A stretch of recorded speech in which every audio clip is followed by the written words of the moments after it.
Ok, vi presento Andrea, Bellavia. Innanzitutto grazie per essere così numerosi ai nostri seminari. È sempre abbastanza un piacere vedere. Infatti, quando sono entrato ero convinto di aver sbagliato stanza. Ho detto no. Grazie. No, per te, non per me. No, Andrea, no. Abbiamo avuto nel passato. No, sono molto contento e vi ricordo immediatamente anche che c'è il prossimo seminario prima dell'estate, è il 10, il 10 giugno del professor Nick Jewell, il professore sia a Berkeley che allo School of Hygiene and Tropical Medicine a Londra, quindi sia Stati Uniti che UK. E quello sarà l'ultimo. I nostri seminari ora sono attualmente pubblicati sul nuovo sito del Dipartimento, sono tutti online con, non so se avete visto, abbiamo la locandina con la lista di tutti i seminari, già corredate, alcuni non riportano il titolo, perché ancora lo speaker non l'ha pubblicato. In tutti i casi lì avete più o meno la serie dei seminari che vi chiedo comunque gentilmente di se avete un seminario che volete venire a sentire, non so, ottobre, e ora al momento è ottobre, 30 ottobre, segnatelo, però dico tra un mese o tra 2 mesi ricontrollate che magari ci deve essere un piccolo spostamento, no? Negli orari, nella data, d'accordo? Questo l'abbiamo anche scritto sul sito. Attenzione, questo file PDF potrebbe essere subject to last minute, ma anche per un last minute cancelling, diciamo che lui aveva perso l'aereo da posto. Là è dove noi riportiamo, almeno dove noi riportiamo la latest news, ok? D'accordo? Quindi questo sarà il nostro punto di contatto con voi. Tutto, quindi vi ringrazio, è stato un piacere quest'anno, abbiamo avuto diversi ospiti e soprattutto un piacere avere Andrea, perché è un vostro ex studente della magistrale in biostatistica qui in Bicocca. Andrea ha speso durante la tesi del suo master qualche mese a Boston, poi ha svolto la sua tesi di dottorato a Stoccolma e poi è tornato a Boston per un'esperienza di postdoc che sta al momento portando avanti. Finito. Hai finito, quindi già non è ancora rettore di Harvard. Diciamo che la cosa bella è che io e Andrea insegniamo lo stesso corso, io insegno sul bio qui a Bicocca e lui insegna lo stesso corso ad Harvard. Il seminario sarà in inglese, d'accordo? Quindi Andrea lascio ogni ci scusiamo che siamo partiti leggermente in ritardo, ma se però preferite italiano dipende da voi. Italiano e inglese, decidete. Qualcuno contro l'inglese? Diciamo che anche comunque le slide sono anzi, le slide sono in inglese, poi dovrai mandarmele, io le metterò come al solito sul nostro sito, che è gestito da me e dalla dottoressa Lorenza Scotti, d'accordo? Io direi in inglese, anche perché le slide sono in inglese, qualcuno è contro, Andrea può farlo anche in italiano. Ok. English. Perfect. Okay, so thank you, Rino. And yeah, it's always a pleasure to come back here. And every time, so I think it's the 6th year in a row that I come back for a seminar. And every time I try to present something that I just started working on. So it's always an attempt of I use it as an experiment this seminar. And what I am doing today, so for whatever reason, what I am doing right now, I am a statistician in a department of environmental health. So I teach environmental statistics mainly, and then I have the affiliation with the Department of Biostatistics. So what I do is that I end up working with a lot of professors in environmental health with very, very applied projects. They come to me with a statistical question and they say, I really need a statistician for this project, can you work with me on this project? So I was working with mixture analysis. Mixture analysis means when you are in environmental health and you have a lot of chemicals highly correlated, so for example you have, 50 chemicals, 50 pollutants, you are exposed to 50 pollutants. So I was working with these methods where you deal with 30, 40 exposures at the same time. So this professor came to me and told me, so I know that you are an expert of big data. That was the 30 variables and 300 lines was the data set I was working on. He told me, I know you are an expert of big data, and I really need you for this project in which we have 2 million individuals and 800 exposures. And I said, okay, let's see what we have to do here. And of course, I realized that none of the methods that I have been working with in the last 5-6 years, and none of the methods, actually, none of the methods that I studied and I learned in my training in epidemiology and biostatistics were of any use. So I had to go back to something that, of course, I studied a bit in the bachelor. So machine learning techniques, random forest, and cluster analysis, PCA, and all of these techniques. And I ended up working in the last year in several projects using these kind of techniques. And I really realized that, so I'm an epidemiologist. I'm a statistician in the master, but my PhD is really in epidemiology. So I work with cohort studies, case control studies, and we generally do Cox regression, logistic regression, GLM, mixed models, all of the training that you have in the biostat master, right? And suddenly I had to completely switch the focus. And it was interesting because it was a straight, I will show you later of course, it was a straight epidemiological question, but there wasn't any epidemiologist around who knew what I was talking about when I was talking about random forest and everything. So there was a real clash in the collaboration between the expert in machine learning that I wasn't, they thought I was, and the epidemiologist. So I started digging a bit in the literature, and I realized it's not something that I noticed. So it's a problem that people have noticed in the long. So we know that we have the problem of big data, the potential of big data. We have big data around. So I will start talking about what we mean, because there are so many definitions. So what do we mean by big data?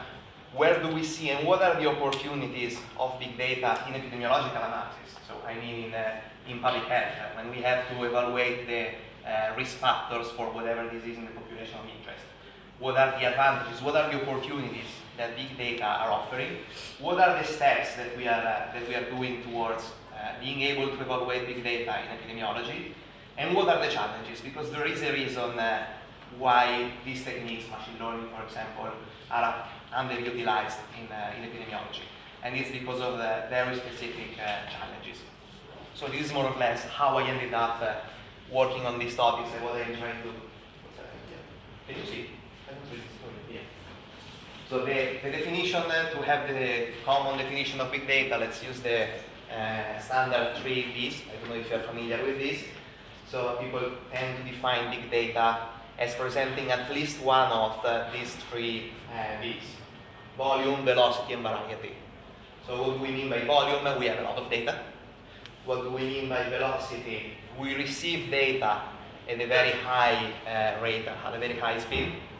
And with this variety, we have several types of data that we have to merge together. The Fabrica core study, which started 50 years ago. Would you define that 50 years ago, big data analysis? Yeah, even better, I have an example of a paper of yours in which we can say that we have big data. I'm on a scientist. There is a very, very interesting paper, Epidemiology in the Era of Big Data. 2015 in epidemiology, they start thinking about how can we see these 3 Ds in epidemiological studies. So where do we see variety in epidemiology? Here you see Rino Bellocco, who is the last author of this paper, and he worked a lot with cohort studies in Scandinavia. So in Scandinavia, they have this amazing nature of the system, let's call it, that you are registered, you have a personal number, and whatever happens in terms of health is registered in a registry. So if you are in a study, and let's say that we have all of the information about your lifestyle because we have questionnaires, and then for whatever reason you go to the hospital for disease number 18, immediately we know that you have disease number 18. So we have to merge all of these data that we already have with the registry data. We have the registry of cancer, we have the register of cardiovascular disease. So we have these amazing registers that include the entire population. So for the entire population of Sweden, for example, we have all of the cancers, all of the cardiovascular disease, and we integrate this data set with the data set that we already own. And that's variety, because we have different large data sets that we merge to create an even larger data set. So we are getting data sources from several sides. So this is an old situation, like the Framingham study. Now we have an additional situation. We have new sources that we can integrate that are the social media. So not only we have information about the health of the individual, we have information from the register, but potentially we can go to the Facebook account of the individual and we know everything that the individual has done in the last 15 years. We can potentially get all of the possible information that we want. The same with Twitter, the same with Instagram. And people are doing that. That's a kind of variety. So we have the data set that is coming from the register, from the hospital, the data set that is coming from our questionnaire. We merge this data set with the information that we are getting from the social media. But of course, if you think of the velocity, for example, the rate at which we receive information from the social media is much higher than the rate by which we receive information from the hospital. Potentially we have new information every second if you post something on Facebook. So I will, probably we will circulate the slides, so I have included a lot of references and links so that you can see later. But this is an interesting paper discussing the use of Twitter data, for example, in health research. And if you see yeah, it's not, but this paper is from 2017, so all of these papers are very, very recent, because it's a very recent issue. So what about volume? Volume, I think that in health, so in health, in public health, in the clinical studies, in public health studies, definitely the main reason where we have higher volume is genetics and genomics data.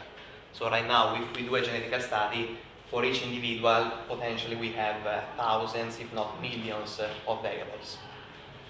Volume, I really think of volume as a lot of columns for each individual, a lot of columns for each individual in the study. And it's very interesting, so this is the webpage of the Department of Biostatistics at Harvard. And if you see, probably you cannot see now, but if you see the sub-items of research, here you have bioinformatics, computational biology, statistical genetics. So you see that all of the subtypes are going in the direction of let's evaluate genetics and genomics. At the Department of Biostatistics at Harvard, the last 4 or 5 professors who were hired were all in the field of genomics and genetics. They have interesting programs in the quantitative genomics, computational biology, bioinformatics. You have a blood sample, and you will retrieve all of the information about genetics. If you want to do let's say, an environmental genetics interaction study, you have this huge amount of variables for each individual in the study. So that generates volume. This is another thing that is becoming more and more popular, and is the use of smartphone data. So this is another impressive source of volume in the data. There is in particular this guy, J.P. Ornella. You can find on the website his lab, all of the work that he's doing. And they are basically using the smartphone. Imagine that you recruit a cohort of 200 individuals. You give them a smartphone. They have to download this BioWe. So it's an application. This application will be merged to all of the properties of the smartphone. So the accelerometer, the GPS, the screen use, the text message that is sending, the movement of the screen. So by synchronizing the data that you have to the smartphone of the individual at the continuous speed, so really in the continuous, you will see where the individual is, if the individual is walking or not, if the individual is sleeping or not. So here, for example, they had a study on sleep, and they evaluated sleep looking at the screen use on the smartphone. So from the screen usage, they could understand when the individual was going to bed, when the individual was waking. Now think of how do we generally assess in epidemiology this kind of information. We send a questionnaire and we ask, in the last couple of years, how your sleep was 6 hours, 7 hours, 8 hours. And then we have one variable that is saying the individual was sleeping 7 hours per day on average. Here, potentially, we have every single day new information that is telling us how long the individual is sleeping. So you see how dramatically the size of the data set is increasing. Of course, the precision of the measurement will be much better, but we have a problem in the amount of data that we have to use.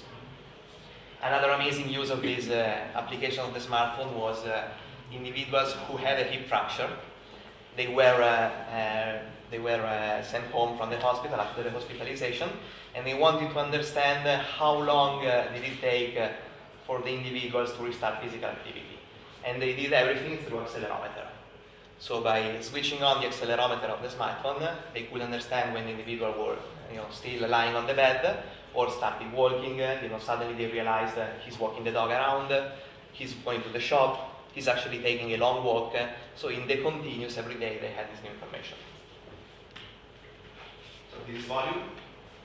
And then we have this is older, but these are the situations that I found myself working with. So this is, in the specific example I was telling you at the beginning, the professor who asked me, I need you, it was to work on the incidence. This is a kind of neurodegenerative disorder, ALS. It's very, very rare, but they have access to all of the data from Denmark, like all of the individuals who have ever had a ALS case in Denmark. So they have 1,800. Potentially we have 7 million of controls, but they selected 100 controls for each case. And what they wanted to see was whether there was an occupational history, so the kind of jobs that you did during your life, that is a potential predictor of ALS.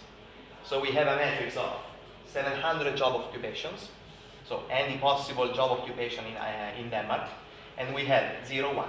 So did the individual work as a whatever? Yes, no, for 700 occupations.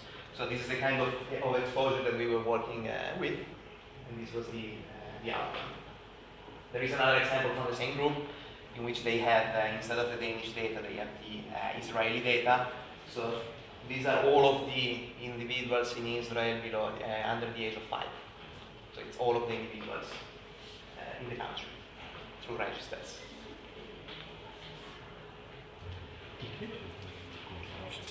Sorry? Why? Because we potentially, so the incidence of this disease, it's 0.04%. So potentially we have millions of control for each individual.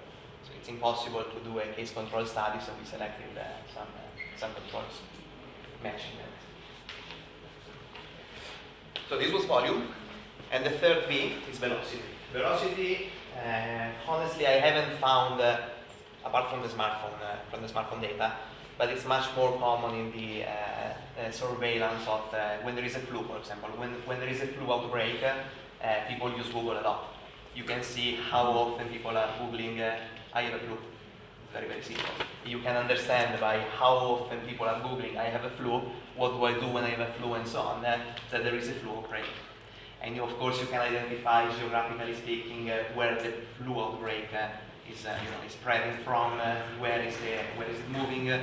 So you identify, I don't know, in India people are Googling, I have a flu. Few days later, the Google search is moving to Thailand. So you identify how the outbreak of the epidemic is moving using Google Trends. So these are just, examples of how, what we generally do in epidemiology. So evaluating risk factors for disease, for whatever disease of interest. How do we get to data set that we are not really able to deal with our common analysis? And this is what is really interesting. So here I only selected the 4 main journals of epidemiology: American Journal of Epidemiology, European, International Journal of Epidemiology, and Epidemiology. So here we have PubMed, that is the most common way of looking for a paper. Here I am asking, give me any single paper that was published in this journal and has the word machine learning in it, in the history. And we get 13 with American Journal of Epidemiology, 2 with European, 4 with International, and 4 with Epidemiology. It's impressive. I did it yesterday night to double check that nothing happened. So basically, ever in history, we had 25 papers in the main epidemiological journals, even mentioning machine learning. And you see now, we just presented how common are becoming big data, in which we clearly need some machine learning techniques. We have to go beyond our statistical methods. We see how many things we can do in epidemiology. Think of the sleep example. We can move from one measure on average, self-reported, to a daily measure that we can capture through a smartphone. And yet these are the applications. And of course, this is coming from training. So here, these are the 3 textbooks where I studied epidemiology. So it's interesting. So Nick Jewell will be here in a couple of weeks. You can complain, you can say that I was talking about his book, but in none of these books mention big data. Of course, it's because they were written a few years ago, but these are still the standard textbooks that in an epidemiology PhD, for example, you will have to study, and there is no mention of big data in any of these textbooks. So what are the challenges? What are the reasons why we are underutilizing these techniques? We are not really looking at the problems of big data. So clearly this is one of the main issues. We are looking at individuals. We are looking at the health of the individuals, right? And this creates a lot of ethical problems. So think of when you use when you have Twitter, when you have Facebook. Whenever you log in or whenever you create the account, you are signing something that you never read, right? In that something, you are actually accepting that your data can be all over the world. But still, even if you have potentially signed a consent, we will call it a consent, what we call it in medical research, in clinical research. So would you be very comfortable in using Twitter data to see when people have a HIV epidemic? I mean, you're really getting into sensitive material. You're really getting into sensitive data of the individual. If the individual is using Twitter to tell the world I have HIV, it's not that simple, ethically speaking, to take the tweet and use it in a study on HIV. You don't really have, you have the consent because the individual is giving the data to the world. But how do you publish a paper in which you say, I realize that individual A has an HIV through Twitter? Got HIV through Twitter. It's not, ethically speaking, it's not simple at all. So clearly there is, this is a very interesting paper that is discussing, it's the first one that I found, starting to discuss the problem of ethical issues in social media research. The reality is that people don't really know that they are giving something that you can use for analysis. But then, of course, here we are more interested in the methodological issues. So what are the methodological problems? All of the classical methods that we learn in epidemiology and biostatistics don't work with any of the situations that I discussed. And by classical methods here, I'm basically saying the methods that are presented here. Box regression, logistic regression, mixed models, longitudinal models, and so on. If you think of all of the examples of the volume, velocity, and so on, you will have problems when you try to fit a Cox model. Or the case control study that we have, 700 exposures, 1,800 cases with controls. Of course, we could do a logistic regression. We have a binary outcome. Try, and the model, of course, will not converge. So clearly, we have a problem that the methods will not work. And we have problems both when we have many columns, but also when we have many rows. Because when we have 1 million individuals, think of all of the assumptions that you have to make in a regular logistic regression. Well, you have to test assumptions for 1 million individuals. How can you say that one individual is an outlier if you have 1 million, for example? All of these kind of things that you can easily do with a data set of 1,000, 2,000 becomes much more complicated when you have a long list of individuals.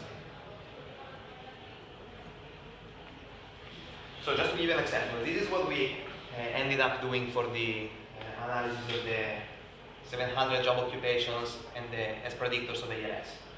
So first of all, we had to identify whether there are recurrent patterns in these 700 occupations. So is there like a history of occupations that is very, very common among individuals? A lot of individuals, for example, work in A, B, C, and D. And that's what you can do, for example, with the cluster analysis. We have cluster analysis for both binary and continuous data. So that was the first step. And then we want to see whether not only there are patterns that are coming back very often, but if there are patterns that are coming back very often as potentially predictors of the outcome. So do we have specific patterns of exposures where we see a lot of cases of ALS? And that's what we did with the random forest for the continuous variable here was how long was the individual working with that specific occupation. And logical regression is an extension of random forest for binary data, for binary exposures. Then we wanted to look at interactions of those, because we don't really expect one occupation to be a strong predictor of ALS. We expect several occupations at the same time or over time to be a real predictor of ALS. So we really want to see the joint effect of several predictors. So that's what we did with the division substitution addition algorithm. That is a very nice algorithm for detecting interactions. And finally, we basically selected what was popping up continuously here and the interactions that were popping up here to fit the final logistic regression with a selected sample of the exposures.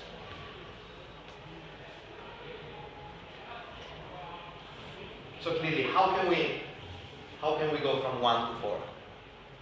And the only possibility is that instead of an epidemiology, you really have a health data scientist. And what do I mean by health data scientist? Because probably I've been discussing with some people, data scientist is really a complex word and very often misunderstood and misled and misused also. Here I really need somebody who knows, for example, machine learning, but has an idea of how public health research and how clinical research works. The idea, I don't know if you have seen this wonderful post on KD Nuggets. So somebody was saying, okay, I don't know if it happened to you. In the last couple of years, half of my LinkedIn contacts became data scientists. So out of the blue, people are changing the contact from statistician, data analysis to data scientist. So these people wrote a wonderful post saying, okay, how can we detect a real data scientist? Give them a list of 10 tasks, and let's see how many of these tasks he will be able to perform. I could do 6 out of 10. If any of you can do 10 when you open the link, I will hire you immediately. So what I'm trying to say is that I think that the data scientist doesn't exist, because you will never find somebody who has top expertise in all of the several aspects of the data scientist. Either you are an extremely great programmer and you know something about statistics so that you can discuss very easily with the statistician, or you have the perfect knowledge of the methods and the mathematical modeling of the statistics and you know how to program. But the reality is that the data scientist is a multidisciplinary figure. You need to integrate and to collaborate across aspects of the scientific field.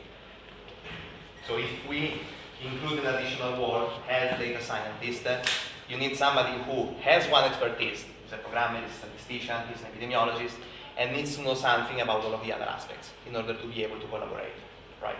It's like when you are able to build the material for the surgeon to operate the patient, but still you are not a surgeon, right? So in the same way, you need either to know epidemiology, to be an expert in epidemiology and know something about data science, or the other way around. Still, this doesn't really exist. I mean, there are people who can do something, can work into this mix of, into this joint, let's call it, professional figure, but there are very, very few. It's really a professional figure that is lacking, at least in our environment. The Data Science Initiative at Harvard actually last year opened for the first time Master in Health Data Science. So after, I think it's 3-4 years that the Master in Data Science started. So last year they decided to open a Master in Health Data Scientist, in Health Data Science. And it exactly works in this way. So they have students who do all of the data science training with the machine learning, programming, Python, MATLAB, and so on. And then they take a lot of classes in biostatistics and epidemiology. So that's the only way. What I'm trying to say is that this professional figure is the only way who could go from 1 to 4. So in order to do these 4 steps, we had to work in 3 people, right?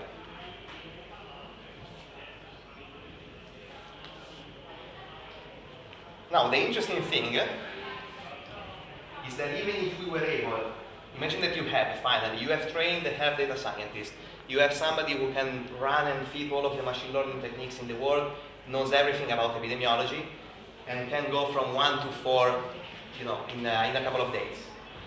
We have some additional problems.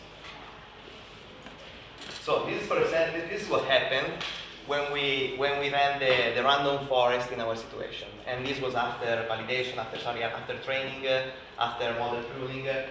So if you know how to read an output, this is the output from the random forest. The random forest, is trying to split recursively with steps, trying to identify, a couple of exposures maybe that are together and so on. So the output here is telling us, you stop at step number 1. You have your 700 occupations. We are not able to detect anything. This was the result that we got from the random forest in our 700 occupations situation. So the random forest, after all of the pruning, okay, finally I'm able to feed a random forest. I remember, I study, I know how to implement. This was the output, but really, I'm serious. Imagine that. And of course, several hours because we had millions of individuals in place, right?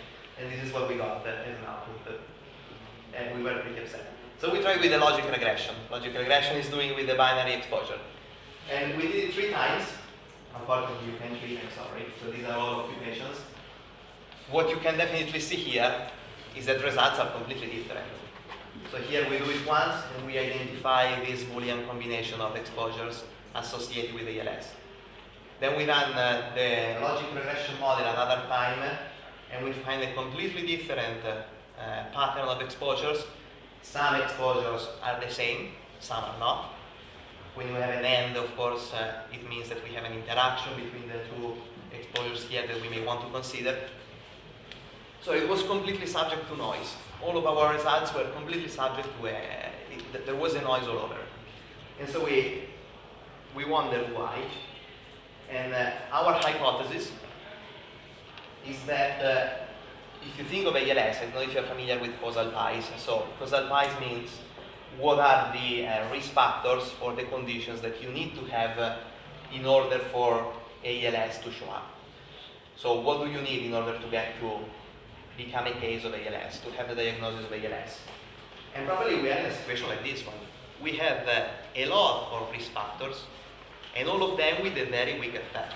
So we don't have one predictor that is the one. That's really the thing that you have to tackle. If you have that exposure, you will have ALS.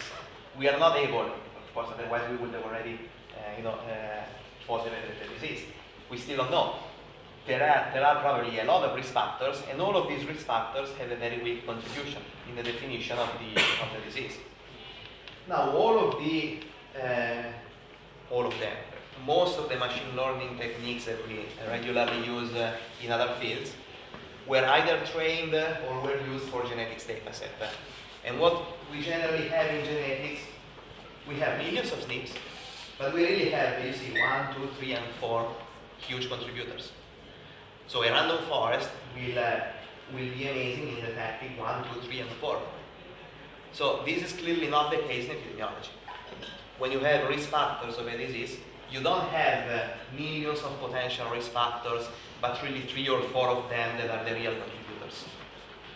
You probably have hundreds of risk factors, all of them contributing a little. So how can we train a random forest to detect this kind of situation? It's not simple. We still haven't found the solution to this, unfortunately, I'm sorry. But we haven't found the solution to this question.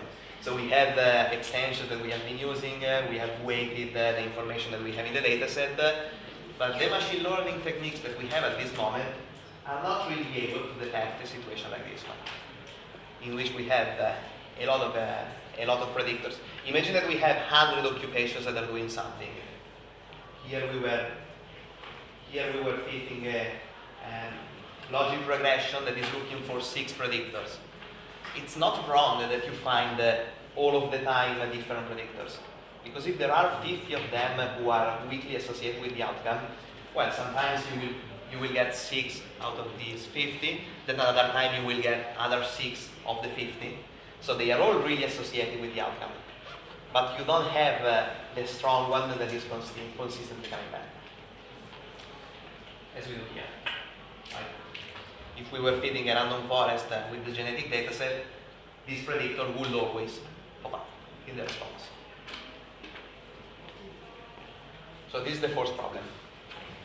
The second problem is the problem of causality. That in epidemiology, we are never looking at the association between the exposure and the disease. We are really looking we want to understand what factors are causing the disease.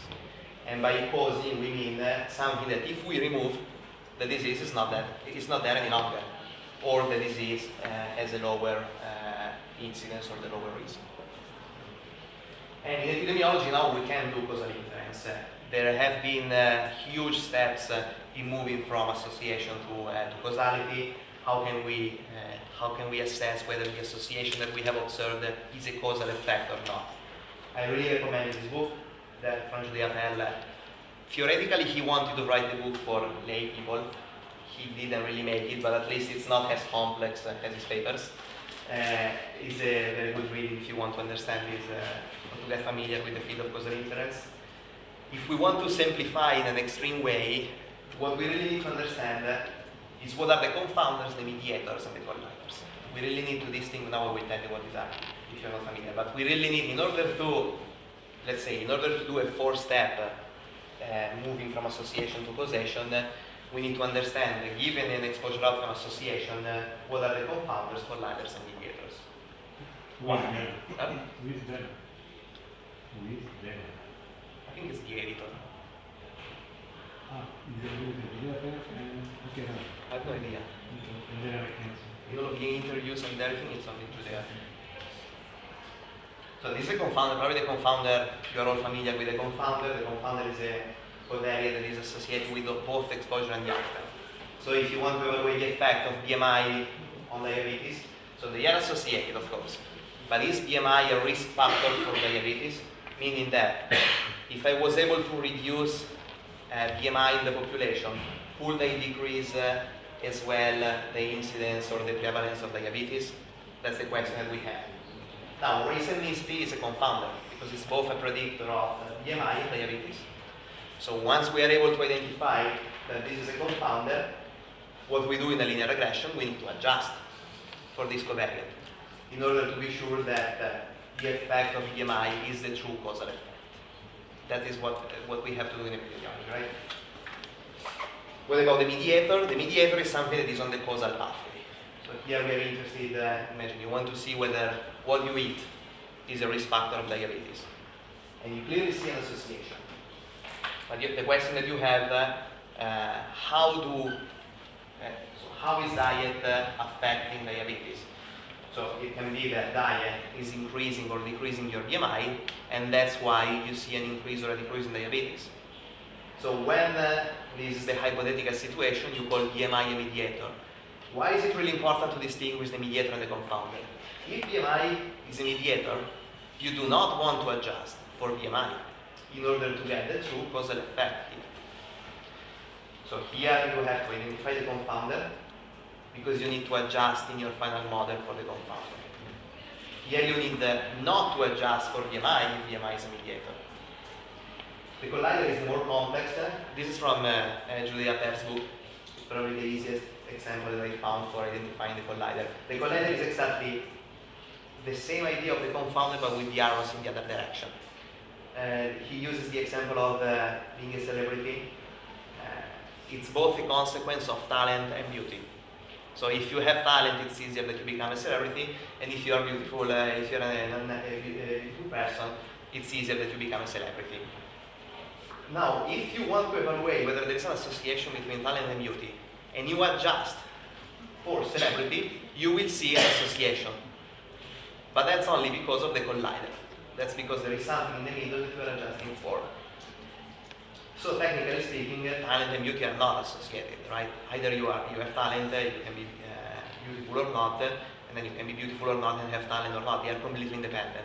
However, given that they are both predictors of being a celebrity, if you were to adjust for celebrity in a statistical model, you will see an association here.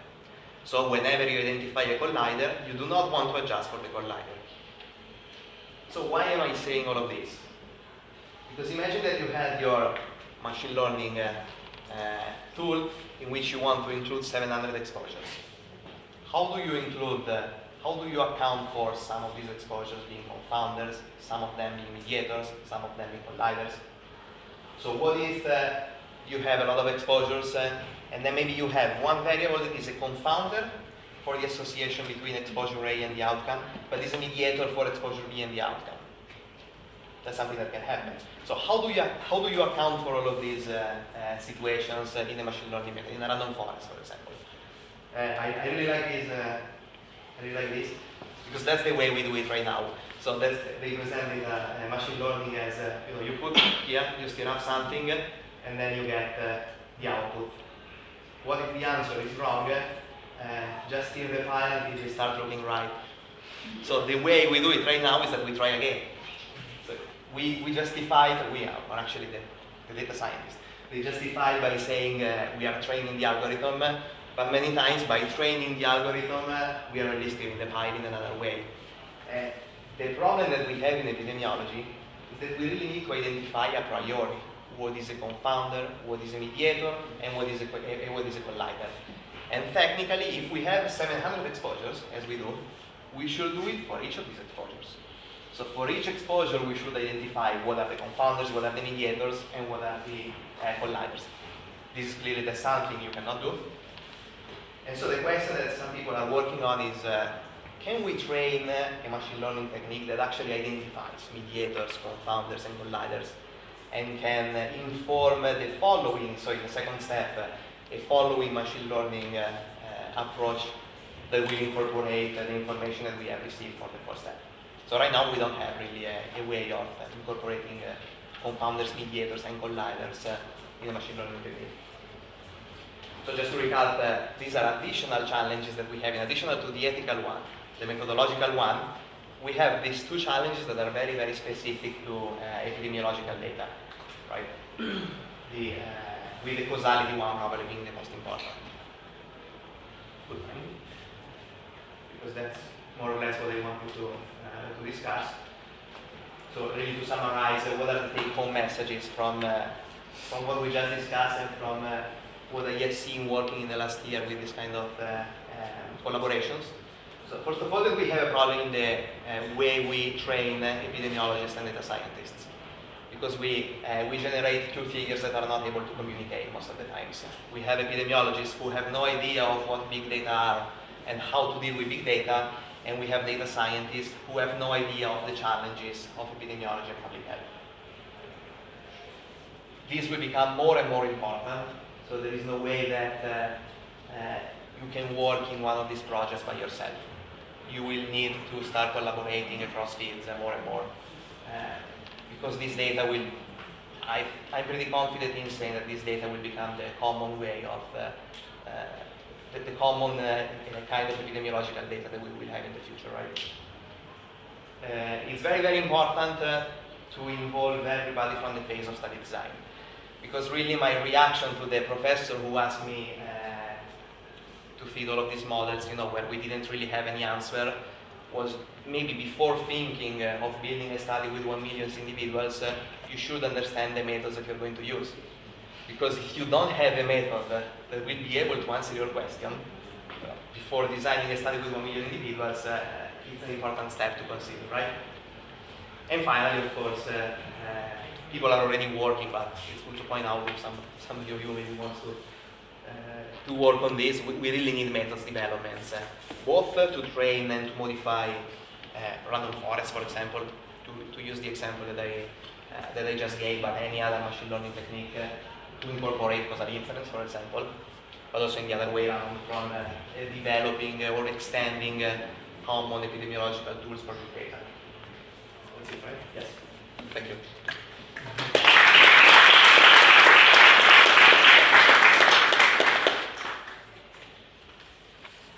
We have time for a couple of questions, like, anche in italiano, ovviamente.